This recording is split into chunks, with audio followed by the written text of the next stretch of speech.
देखिए दोस्तों, बिना वक्त गवाए आज का लेसन अपन शुरू करते हैं। पहला क्वेश्चन आपको दे रखा है। आपको जो चार ऑप्शन दे रखे हैं इनमें से बताना है कि किस शब्द में प्रत्यय का सही प्रयोग नहीं हुआ है। हिंदी में प्रत्यय टॉपिक से रिलेटेड ये क्वेश्चन आपको दे रखा है और बताना है कि प्रत्यय का जो सही प्रयोग है वो कौन से ऑप्शन में नहीं हुआ है। तो देखिए, चाचा धन एरा चचेरा बिल्कुल बनता है, चाचा धन एरा से चचेरा बनता है। दीति धन यह जब भी प्रत्यय जुड़ता है तो यहाँ पर पहले वाला जो वर्ण होता है उसमें यह परिवर्तन हो जाता है और ये दैत्य शब्द बनता है, यानी कि दीर्घ हो जाता है। ई के स्थान पर ऐ का निर्माण होता है। राधा धन ए, तो यहाँ से भी राधा में ए प्रत्यय जुड़ता है तो राधे बनता है, लेकिन अभिजात में जब यह प्रत्यय जुड़ता है तो अभिजात्य का निर्माण नहीं होता। ऑप्शन सी क्या हो जाएगा, इसका करेक्ट आंसर हो जाएगा। अगला क्वेश्चन दे रखा है, पंजाबी शब्द में प्रत्यय है। पंजाबी शब्द में कौन सा प्रत्यय है? पंजाबी में आ भी प्रत्यय है या बी या फिर बड़ी ई या कोई नहीं? तो पंजाबी के अंतर्गत आपका कौन सा प्रत्यय हो जाएगा? ई प्रत्यय। पंजाब में ई प्रत्यय जुड़ा है, पंजाबी शब्द का निर्माण हुआ है। पर्वतारोहण में कौन सा समास है? पर्वतारोहण जो शब्द दे रखा है समासिक पद, इसमें कौन सा समास है ये आपको बताना है। पर्वतारोहण में देखिए, कर्म तत्पुरुष नहीं है, संप्रदान भी नहीं है और संबंध भी नहीं है। अधिकरण तत्पुरुष का ये उदाहरण है। पर्वतारोहण अधिकरण तत्पुरुष समास। निम्न में से कौन सा उपसर्ग संस्कृत का नहीं है?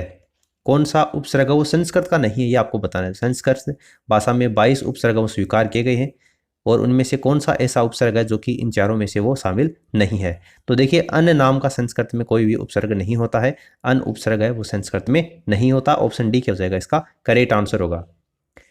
स्वयं राजन्ते इति स्वरा, स्वर की परिभाषा किसने दी है? ये जो परिभाषा आपको दिखाई दे रही है, स्वयं राजन्ते इति स्वरा, ये परिभाषा किसने दी है? किशोरीदास वाजपेयी, कामता प्रसाद, भोलानाथ तिवारी या फिर पतंजलि? तो देखिए, इसका राइट आंसर कौन सा होगा? पतंजलि के द्वारा यह परिभाषा दी गई है। Option D. जो अपने पद से हटाया गया हो। हिंदी में वाक्यांश के लिए एक शब्द नाम से आपका जो टॉपिक है वहां से सारे क्वेश्चन आएंगे। अब जो अपने पद से हटाया गया हो उसको किस नाम से जानते हैं? पदभ्रष्ट, पदावनत, पदानुगत या पदच्युत? तो उसको पदच्युत के नाम से जानते हैं, जो अपने पद से हटाया गया हो। गुरु की हत्या करने वाला मनुष्य, अपने गुरु की हत्या करने वाला मनुष्य किस नाम से जाना जाता है? हत्यारा, पापी, गुरुघ्न या पतित? तो गुरु की हत्या करने वाला मनुष्य होता है उसको गुरुघ्न के नाम से पुकारते हैं। ऑप्शन सी इसका आंसर होगा। जो पहले था पर अब नहीं है, यानी जो पहले था लेकिन अब नहीं है, उसको क्या बोलते हैं? पूर्वज, अंत्यज, भूतपूर्व या अनागत? तो जो पहले था लेकिन अब नहीं है तो उसको किस नाम से जाना जाता है? हिंदी में उसको भूतपूर्व नाम से जानते हैं। जिसके सिर पर चंद्रमा हो, जिसके सिर पर चंद्रमा हो उसको क्या बोलते हैं? चंद्रशिखर, चंद्रशेखर, चक्रधर या चक्र ग्रहण? जिसके सिर पर चंद्रमा हो उसको किस नाम से पुकारा जाता है? चंद्रशेखर के नाम से पुकारा जाता है। जो क्षीण न हो सके, जो क्षीण न हो सके उसको किस नाम से पुकारते हैं? जो क्षीण न हो सके, अमिट, अपार, अक्षय या अनंत? तो जो क्षीण न हो सके उसको किस नाम से पुकारते हैं? अक्षय बोलते हैं उसको, अक्षय।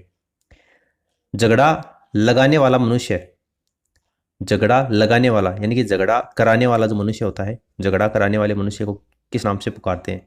जयचंद, शकुनी, विभीषण या नारद? तो ये तो आप सभी को पता होगा। नारद जो थे उनका काम क्या था? झगड़ा करवाने का ही काम हुआ करता था, इसलिए नारद के लिए कहा जाता है झगड़ा कराने वाला मनुष्य जो होता है उसको किस नाम से बोलते हैं? नारद है। शक्तिशाली, दयालु, शांत, धीर और योद्धा, नायक, उसके लिए कौन से शब्द का प्रयोग किया जाता है? जो शक्तिशाली होता है, साथ में दयालु, शांत, धीर और योद्धा, नायक, उसके लिए कौन से शब्द को काम में लेते हैं? तो देखिए, इन चारों में से कौन सा शब्द है? धीरोदात, धीरोदात इनके लिए काम में लिया जाता है। मार्ग में खाने के लिए भोजन, यानी अगर आप कहीं पर जाते हैं और रास्ते में आपको भूख ना लगे या भूख लग जाए तो उसके लिए आप भोजन साथ में लेकर चलते हैं घर से, उस भोजन को किस नाम से पुकारा जाता है? मार्ग में यानी रास्ते में खाने के लिए जो भोजन होता है उसको किस नाम से पुकारा जाता है? उसको देखिए पाथे के नाम से पुकारते हैं। पाथे ऑप्शन फर्स्ट इसका आंसर होगा। जिसे लांघना कठिन हो, जिसे लांघना कठिन हो यानी जिसके पार जाना कठिन हो उसको किस नाम से जाना जाता है? दुर्दम्य, दुर्गम, दुर्लभ्य या द्रुतगामी? तो देखिए, इसका आंसर क्या हो जाएगा? दुर्लभ्य। जिसको लांघना कठिन हो, दुर्लभ। ऊपर की ओर उछाला या फेंका हुआ, ऊपर की ओर उछाला या फिर फेंका हुआ जो होता है उसको किस नाम से पुकारा जाता है? ऊपर की ओर उछाला या फिर फेंका हुआ, देखिए उसको क्या बोलते हैं अपन? उत्तक्षिप्त बोलते हैं। ठीक है, उत्तक्षिप्त। ऑप्शन डी ऊर्ध्वगामी नहीं होता है, ध्यान रखना। इनमें से किस विकल्प में वाक्यांश के लिए सही शब्द नहीं है, यानी कि कौन सा गलत प्रयोग हुआ है वो आपको बताना है। देखिए वाक्यांश के लिए जो एक शब्द है उसमें आपको 4 दे रखे हैं यहाँ पर ऑप्शन। वह जो कभी बुढ़ा न हो उसको क्या बोलते हैं? अजर बोलते हैं, बिल्कुल बोलते हैं। जो कभी बुढ़ा न हो उसको क्या बोलते हैं? अजर बोलते हैं। सूर्य के अस्त होने का समय प्रदोष कहलाता है, बिल्कुल कहलाता है। वह जो किए का उपकार माने उसको कर्तज्ञ बोलते हैं, बिल्कुल बोलते हैं। जो मानता है उसको कर्तज्ञ बोलते हैं और जो नहीं मानता उसको कर्तगन बोलते हैं। बिना पलक झपकाए निमिलित, देखिए उसको निमिलित नहीं बोलते, निर्निमेष बोलते हैं उसको, जो बिना पलक झपकाए। तो ये ऑप्शन सेकंड क्या हो जाएगा आपका? इसके अंतर्गत आंसर हो जाएगा। आपको यहाँ पर गलत वाक्यांश के लिए एक शब्द पूछा था तो ऑप्शन सेकंड इसका आंसर हो जाएगा। फिर अगला क्वेश्चन देखा है, कम या नपा तुला खर्च करने वाले को क्या बोलते हैं? यानी जो कम खर्च करता है या फिर नपा तुला ही खर्च करता है उसको क्या बोलते हैं? मखीचूस बोलते हैं, मितव्ययी, कंजूस या मितभोजी? कम या नपा तुला खर्च करने वाला, उसके लिए वाक्यांश के लिए एक शब्द क्या होगा? मितव्ययी, यानी कि जो कम खर्च करता है, यानी जो नपा तुला ही खर्च करता है, मितव्ययी होता है।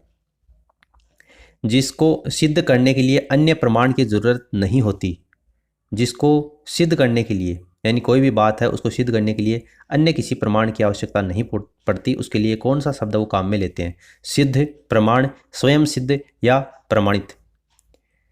जो अपने आप में ही सिद्ध होता है उसको क्या बोलते हैं? स्वयं सिद्ध के नाम से जाना जाता है। ठीक है, प्रत्यक्ष को प्रमाण की आवश्यकता नहीं होती, ऑप्शन सी। फिर अगला दे रखा है, तैरने की इच्छा, उसके लिए एक शब्द बताना है। तैरने की इच्छा उसको क्या बोलते हैं? तितीर्षा, पिपासा, जिज्ञासा या बुभुक्षा? तैरने की इच्छा किस नाम से जाना जाता है? तितीर्षा के नाम से जानते हैं, ऑप्शन फर्स्ट इसका आंसर होगा। किंवदंती शब्द हेतु उपयुक्त वाक्यांश कौन सा है? किंवदंती वाक्यांश के लिए जो एक शब्द है, किंवदंती किसको बोलते हैं? 4 ऑप्शन आपको दे रखे हैं।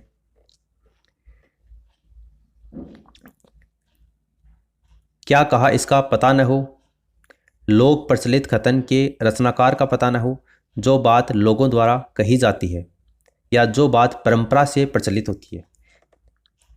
किंवदंती पूछा है आपसे, जनश्रुति या अनुश्रुति नहीं पूछा है, ध्यान देना, जनश्रुति या अनुश्रुति नहीं पूछा है, किंवदंती पूछा है। किंवदंती किसको बोलते हैं? जो बात परंपरा से प्रचलित होती है उसको किस नाम से जाना जाता है? उसको किंवदंती बोलते हैं। यहाँ पर आप किंवदंती, जनश्रुति या फिर अनुश्रुति में आप कंफ्यूज होते हो तो इसको आप थोड़ा सा ध्यान में रखना। ऊंची दुकान फीका पकवान, ये जो मुहावरा है उसका आपको अर्थ बताना है। ऊंची दुकान फीका पकवान, इस मुहावरे का अर्थ क्या होता है? देखिए इस मुहावरे का अर्थ होता है आडंबर अधिक लेकिन वास्तविकता कम होती है, यानी दिखावा ज़्यादा होता है और रियलिटी एक्चुअल में कुछ और ही होती है, उसको बोलते हैं ऊंची दुकान फीका पकवान। वचन को निभाने वाला, वचन को निभाने वाला ये हिंदी अर्थ है, इसके लिए आपको उपयुक्त मुहावरा बताना है। वचन को निभाने वाला, उसके लिए मुहावरा कौन सा काम में लेते हैं? यानी जो अपने किए गए वचन को निभाता है, यानी कि वो अपनी बात का धनी होता है, कही गई बात का वो धनी होता है, जैसा कह दिया वैसा करता है, यानी दिए गए वचन को निभाने वाला, बात का धनी। आश्रय देने वाले का विनाश करना, यानी किसी ने अगर आपको आश्रय दिया है और अगर आप उसी का विनाश करते हैं तो इसको कौन से मुहावरे के माध्यम से आप स्पष्ट करेंगे? आश्रय देने वाले का विनाश करना, यानी कि जिस पेड़ के तले बैठना उसी पेड़ की जड़ें उखाड़ना, जिस पेड़ के तले बैठना उसी पेड़ की जड़ें उखाड़ना, उसके लिए आश्रय देने वाले का विनाश करना। ऑप्शन फर्स्ट क्या हो जाएगा? इसका आंसर होगा। पत्थर को जोंक नहीं लगती, मुहावरे का अर्थ क्या होगा? पत्थर को जोंक नहीं लगती, यानी पत्थर को जंग नहीं लगता, इस मुहावरे का अर्थ क्या होगा? इसका अर्थ क्या होगा? पत्थर को जोंक नहीं लगती, कहने का मतलब है कि सबल का शोषण नहीं होता। ठीक है, सबल का शोषण नहीं होता, कहने का मतलब पत्थर को जोंक नहीं लगती। घुटने टेकना मुहावरे का अर्थ है, घुटने टेकना, इस मुहावरे का अर्थ क्या है? विजय प्राप्त करना, हार मान लेना, घुटने में दर्द होना या दुखी होना? घुटने टेकना मुहावरे का अर्थ क्या होगा? देखिए, घुटने टेकने का मुहावरे का अर्थ होता है हार मान लेना। Option second. नेक्स्ट आपको लोकोक्ति दे रखी है, समूह नष्ट करना, उसका अर्थ प्रकट करने वाली लोकोक्ति कौन सी है? समूह नष्ट करना, समूह नष्ट करना, इसके लिए उपयुक्त लोकोक्ति कौन सी है? तो देखिए, समूह नष्ट करना कहने का मतलब है न रहेगा बांस और न बजेगी बांसुरी, यानी कि जो बात है उसकी जो भी समस्या है उसको जड़ से ही खत्म कर देते हैं, उसको बोलते हैं समूह नष्ट करना, यानी न रहेगा बांस और न बजेगी बांसुरी। अगला दे रखा है दांत खट्टे करना, इस मुहावरे का अर्थ क्या है? दांत खट्टे करना यानी कि परास्त करना, धोखा देना, खट्टी चीज खाना या फिर लड़ाई करना। तो दांत खट्टे करने का मतलब होता है परास्त करना। Option first. लोहा मानना मुहावरे का अर्थ क्या है? लोहा मानना, इस मुहावरे का अर्थ क्या है?